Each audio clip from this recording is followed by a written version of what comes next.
बाबा साहब के भीमराव सकपाल से अंबेडकर बनने की पूरी कहानी जानिए। इनके जीवन के सबसे अहम किस्से। डॉक्टर अंबेडकर महापरिनिर्वाण डे। आज संविधान निर्माता बाबा साहेब डॉक्टर भीमराव अंबेडकर का महापरिनिर्वाण दिवस डेथ एनिवर्सरी है। देश के पहले कानून मंत्री और समाज सुधारक बाबा साहब का जीवन। जिसे कक्षा में बैठने से रोका गया वो बना पहला कानून मंत्री। जातिगत भेदभाव से जूझने वाले डॉक्टर भीमराव अंबेडकर के लिए शुरुआती दौर की पढ़ाई आसान नहीं रही। स्कूल में एडमिशन के बाद इन्हें कक्षा में बैठने से कई बार रोका गया। वजह थी इनका निचली जाति से ताल्लुक रखना। यह भेदभाव स्कूल में सिर्फ पढ़ने लिखने तक ही सीमित नहीं था। इन्हें सार्वजनिक मटने से पानी पीने के लिए भी रोका गया। इस भेदभाव के कारण समाज में इन्हें हर उस चीज के करीब जाने से रोकने की कोशिश की गई जो उन्हें पसंद थी, जैसे मंदिर जाना, किताबें पढ़ना। ऐसी कई बातें उनके ज़हन में घर कर गईं और यही से ऊंच नीच का फर्क मिटाने के संघर्ष की नींव पड़ी। तमाम संघर्ष के पड़ाव को पार करने के बाद वही बच्चा देश का पहला कानून मंत्री बना। शिक्षा। बालक भीमराव का प्राथमिक शिक्षण दापोली और सतारा में हुआ। बम्बई के एल्फिंस्टोन स्कूल से वह 1907 में मैट्रिक की परीक्षा पास की। इस अवसर पर एक अभिनंदन समारोह आयोजित किया गया और उसमें भेंट स्वरूप उनके शिक्षक श्री कृष्णाजी अर्जुन केलुस्कर ने स्वलिखित पुस्तक बुद्ध चरित्र उन्हें प्रदान की। बड़ौदा नरेश सयाजी राव गायकवाड़ की फेलोशिप पाकर भीमराव ने 1912 में मुंबई विश्वविद्यालय से स्नातक परीक्षा पास की। संस्कृत पढ़ने पर मनाही होने से वह फारसी लेकर उत्तीर्ण हुए। अमेरिका के कोलंबिया विश्वविद्यालय बीए के बाद एमए के अध्ययन हेतु बड़ौदा नरेश सयाजी गायकवाड़ की पुनः फेलोशिप पाकर वह अमेरिका के कोलंबिया विश्वविद्यालय में दाखिल हुए। सन 1915 में उन्होंने स्नातकोत्तर उपाधि की परीक्षा पास की। इस हेतु उन्होंने अपना शोध प्राचीन भारत का वाणिज्य लिखा था। उसके बाद 1916 में कोलंबिया विश्वविद्यालय अमेरिका से ही उन्होंने PhD की उपाधि प्राप्त की। London school of economics and political science fellowship समाप्त होने पर उन्हें भारत लौटना था। वे ब्रिटेन होते हुए लौट रहे थे। उन्होंने वहां London school of economics and political science में MSc और DSc और विधि संस्थान में बारेट लॉ की उपाधि हेतु स्वयं को पंजीकृत किया और भारत लौटे। सबसे पहले छात्रवृत्ति की शर्त के अनुसार बड़ौदा नरेश के दरबार में सैनिक अधिकारी तथा वित्तीय सलाहकार का दायित्व स्वीकार किया। पूरे शहर में उनको किराए पर रखने को कोई तैयार नहीं होने की गंभीर समस्या से वह कुछ समय के बाद ही मुंबई वापस आए। दलित प्रतिनिधित्व वहां परेल में डबक चाल और श्रमिक कॉलोनी में रहकर अपनी अधूरी पढ़ाई को पूरी करने हेतु पार्ट टाइम अध्यापकी और वकालत कर अपनी धर्मपत्नी रमाबाई के साथ जीवन निर्वाह किया। सन 1919 में डॉक्टर अंबेडकर ने राजनीतिक सुधार हेतु गठित साउथबरो आयोग के समक्ष राजनीति में दलित प्रतिनिधित्व के पक्ष में साक्ष्य दी। अशिक्षित और निर्धन लोगों को जागरूक बनाने के लिए काम। उन्होंने मूक और अशिक्षित और निर्धन लोगों को जागरूक बनाने के लिए मूकनायक और बहिष्कृत भारत साप्ताहिक पत्रिकाएं संपादित कीं और अपनी अधूरी पढ़ाई पूरी करने के लिए वह लंदन और जर्मनी जाकर वहां से MSc, DSc और बैरिस्टर की उपाधियां प्राप्त की। उनके MSc का शोध विषय साम्राज्यीय वित्त के प्राप्तीय विकेंद्रीकरण का विश्लेषणात्मक अध्ययन और उनके DSc उपाधि का विषय रुपए की समस्या, उसका उद्भव और उपाय और भारतीय चलन और बैंकिंग का इतिहास था। D.Litt की मानद उपाधियों से सम्मानित बाबा साहेब डॉक्टर अंबेडकर को कोलंबिया विश्वविद्यालय ने LLE और उस्मानिया विश्वविद्यालय ने D.Litt की मानद उपाधियों से सम्मानित किया था।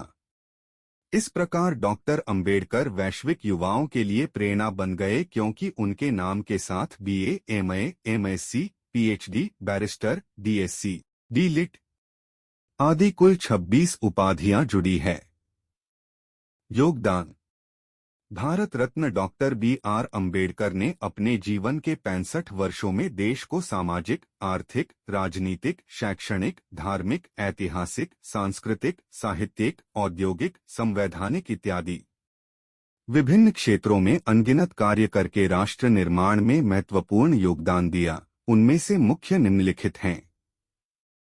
सामाजिक एवं धार्मिक योगदान। मानवाधिकार जैसे दलितों एवं दलित आदिवासियों के मंदिर प्रवेश, पानी पीने, छुआछूत, जाति पाति, ऊंच नीच जैसी सामाजिक कुरीतियों को मिटाने के लिए मनुस्मृति दहन 1927, महाड़ सत्याग्रह वर्ष 1928, नासिक सत्याग्रह वर्ष 1930, येवला की गर्जना वर्ष 1935 जैसे आंदोलन चलाए।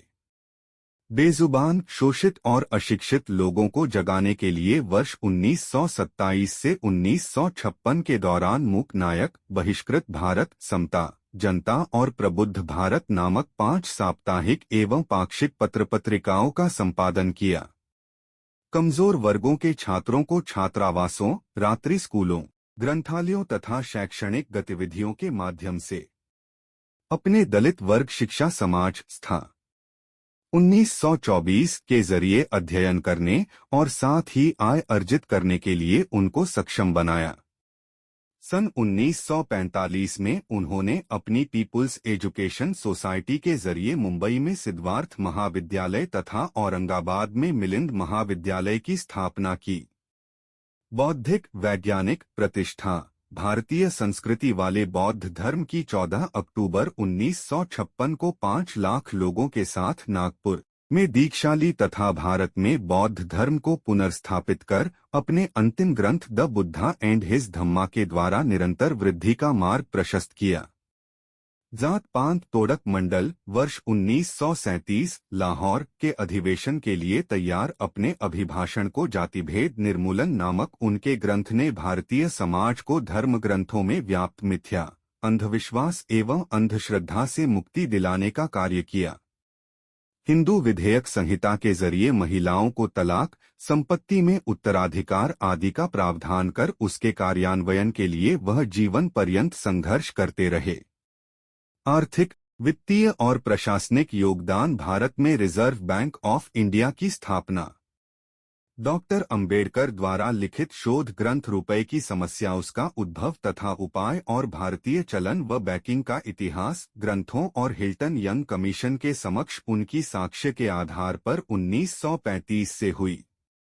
उनके दूसरे शोध ग्रंथ ब्रिटिश भारत में प्रांतीय वित्त का विकास के आधार पर देश में वित्त आयोग की स्थापना हुई।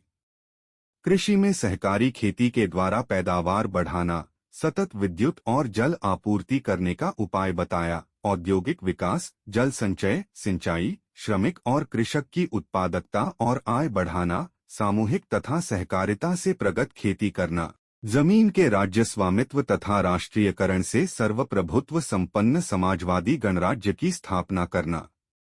सन 1945 में उन्होंने महानदी का प्रबंधन की बहुउद्देशीय उपयुक्तता को परखकर देश के लिए जल नीति तथा औद्योगिकरण की बहुउद्देशीय आर्थिक नीतियां जैसे नदी एवं नालों को जोड़ना, हीराकुंड बांध, दामोदर घाटी बांध, सोन नदी घाटी परियोजना, राष्ट्रीय जलमार्ग, केंद्रीय जल एवं विद्युत प्राधिकरण बनाने के मार्ग प्रशस्त किए।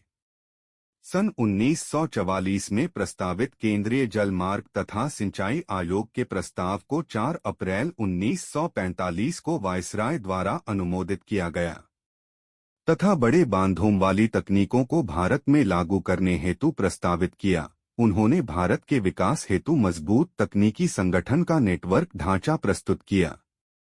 उन्होंने जल प्रबंधन तथा विकास और नैसर्गिक संसाधनों को देश की सेवा में सार्थक रूप से प्रयुक्त करने का मार्ग प्रशस्त किया। संविधान तथा राष्ट्र निर्माण। उन्होंने समता, समानता, बंधुता एवं मानवता आधारित भारतीय संविधान को 02 वर्ष 11 महीने और 17 दिन के कठिन परिश्रम से तैयार कर 26 नवंबर 1949 को तत्कालीन राष्ट्रपति डॉक्टर राजेंद्र प्रसाद को सौंपकर देश के समस्त नागरिकों को राष्ट्रीय एकता, अखंडता और व्यक्ति की गरिमा की जीवन पद्धति से भारतीय संस्कृति को अभिभूत किया। वर्ष 1951 में महिला सशक्तिकरण का हिंदू संहिता विधेयक पारित करवाने में प्रयास किया और पारित न होने पर स्वतंत्र भारत के प्रथम कानून मंत्री के पद से इस्तीफा दिया। वर्ष 1955 में अपना ग्रंथ भाषाई राज्यों पर विचार प्रकाशित कर आंध्र प्रदेश, मध्य प्रदेश, बिहार, उत्तर प्रदेश और महाराष्ट्र को छोटे छोटे और प्रबंधन योग्य राज्यों में पुनर्गठित करने का प्रस्ताव दिया था, जो उसके 45 वर्षों बाद कुछ प्रदेशों में साकार हुआ। निर्वाचन आयोग, योजना आयोग, वित्त आयोग, महिला पुरुष के लिए समान नागरिक हिंदू संहिता, राज्य पुनर्गठन, बड़े आकार के राज्यों को छोटे आकार में संगठित करना, राज्य के नीति निर्देशक तत्व, मौलिक अधिकार, मानवाधिकार, कंट्रोलर व ऑडिटर जनरल, निर्वाचन आयुक्त तथा राजनीतिक ढांचे को मजबूत बनाने वाली सशक्त सामाजिक, आर्थिक, शैक्षणिक एवं विदेश नीति बनाई। प्रजातंत्र को मजबूती प्रदान करने के लिए राज्य के तीनों अंगों न्यायपालिका, कार्यपालिका एवं विधायिका को स्वतंत्र और पृथक बनाया तथा समान नागरिक अधिकार के अनुरूप एक व्यक्ति, एक मत और एक मूल्य के तत्व को प्रस्थापित किया। विधायिका, कार्यपालिका एवं न्यायपालिका में अनुसूचित जाति एवं जनजाति के लोगों की सहभागिता संविधान द्वारा सुनिश्चित की तथा भविष्य में किसी भी प्रकार की विधायिकता, जैसे ग्राम पंचायत, जिला पंचायत, पंचायत राज इत्यादि में सहभागिता का मार्ग प्रशस्त किया। सहकारी और सामूहिक खेती के साथ साथ उपलब्ध जमीन का राष्ट्रीयकरण कर भूमि पर राज्य का स्वामित्व स्थापित करने तथा सार्वजनिक प्राथमिक उद्यमों यथा बैंकिंग, बीमा आदि उपक्रमों को राज्य नियंत्रण में रखने की पुरजोर सिफारिश की तथा कृषि की छोटी जोतों पर निर्भर बेरोजगार श्रमिकों को रोजगार के अधिक अवसर प्रदान करने के लिए उन्होंने औद्योगिकरण की सिफारिश की। शिक्षा, सामाजिक सुरक्षा एवं श्रम कल्याण। वायसराय की काउंसिल में श्रम मंत्री की हैसियत से श्रम कल्याण के लिए श्रमिकों की 12 घंटे से घटाकर 8 घंटे कार्यसमय, समान कार्य, समान वेतन, प्रसूति अवकाश, संवैतनिक अवकाश, कर्मचारी राज्य बीमा योजना, स्वास्थ्य सुरक्षा, कर्मचारी भविष्य निधि अधिनियम 1952 बनाना, मजदूरों एवं कमजोर वर्ग के हितों के लिए तथा सीधे सत्ता में भागीदारी के लिए स्वतंत्र मजदूर पार्टी का गठन कर 1937 के मुंबई प्रेसिडेंसी चुनाव में 17 में से उन्होंने 15 सीटें जीतीं। कर्मचारी राज्य बीमा के तहत स्वास्थ्य, अवकाश, अपंग सहायता, कार्य करते समय आकस्मिक घटना से हुए नुकसान की भरपाई करने और अन्य अनेक सुरक्षात्मक सुविधाओं को श्रम कल्याण में शामिल किया। कर्मचारियों को दैनिक भत्ता, अनियमित कर्मचारियों को अवकाश की सुविधा, कर्मचारियों के वेतन श्रेणी की समीक्षा, भविष्य निधि, कोयला खदान तथा माइका खनन में कार्यरत कर्मियों को सुरक्षा संशोधन विधेयक सन 1944 में पारित करने में उन्होंने महत्वपूर्ण भूमिका निभाई। सन 1946 में उन्होंने निवास, जल आपूर्ति, शिक्षा, मनोरंजन, सहकारी प्रबंधन आदि से श्रम कल्याण नीति की नींव डाली तथा भारतीय श्रम सम्मेलन की शुरुआत की जो अभी निरंतर जारी है, जिसमें प्रतिवर्ष मजदूरों के ज्वलंत मुद्दों पर प्रधानमंत्री की उपस्थिति में चर्चा होती है और उसके निराकरण के प्रयास किए जाते हैं। श्रम कल्याण निधि के क्रियान्वयन हेतु सलाहकार समिति बनाकर उसे जनवरी 1944 में अंजाम दिया। भारतीय सांख्यिकी अधिनियम पारित कराया ताकि श्रम की दशा, दैनिक मजदूरी, आय के अन्य स्रोत, मुद्रास्फीति, ऋण, आवास, रोजगार, जमा पूंजी तथा अन्य निधि व श्रम विवाद से संबंधित नियम संभव कर दिया। 8 नवंबर 1943 को उन्होंने 1926 से लंबित भारतीय श्रमिक अधिनियम को सक्रिय बनाकर उसके तहत भारतीय श्रमिक संघ संशोधन विधेयक प्रस्तावित किया और श्रमिक संघ को सख्ती से लागू कर दिया। स्वास्थ्य बीमा योजना, भविष्य निधि अधिनियम, कारखाना संशोधन अधिनियम, श्रमिक विवाद अधिनियम, न्यूनतम मजदूरी अधिनियम और विधिक हड़ताल के अधिनियमों को श्रमिकों के कल्याणार्थ निर्माण कराया। भीमराव अंबेडकर पर 10 वाक्य। एक, भारत के प्रथम कानून मंत्री डॉक्टर आम्बेडकर का जन्म मध्य प्रदेश के महू नगर में हुआ था। 2, इनका जन्म 14 अप्रैल 1891 में एक सैन्य छावनी में दलित परिवार में हुआ था। 3, इनके पिता रामजी मालोजी सकपाल ब्रिटिश भारतीय सेना के सूबेदार थे। 4, माता भीमाबाई के 14 संतानों में ये सबसे छोटे थे। 5, उस समय बाबा साहेब अछूत वर्ग से मैट्रिक पूरा करने वाले पहले व्यक्ति थे। 6, ये कोलंबिया विश्वविद्यालय एवं लंदन स्कूल ऑफ इकोनॉमिक्स दोनों से डॉक्टरेट किए थे। 7, अपने जीवन भर इन्होंने अछूतों की समानता के लिए संघर्ष किया। 8, बाबा साहेब आम्बेडकर को भारत का संविधान निर्माता कहा जाता है। 9, 1990 में इन्हें मरणोपरांत भारत रत्न से सम्मानित किया गया। 10, मधुमेह बीमारी से पीड़ित बाबा साहेब का 6 दिसंबर 1956 को निधन हो गया। जय भीम दोस्तों।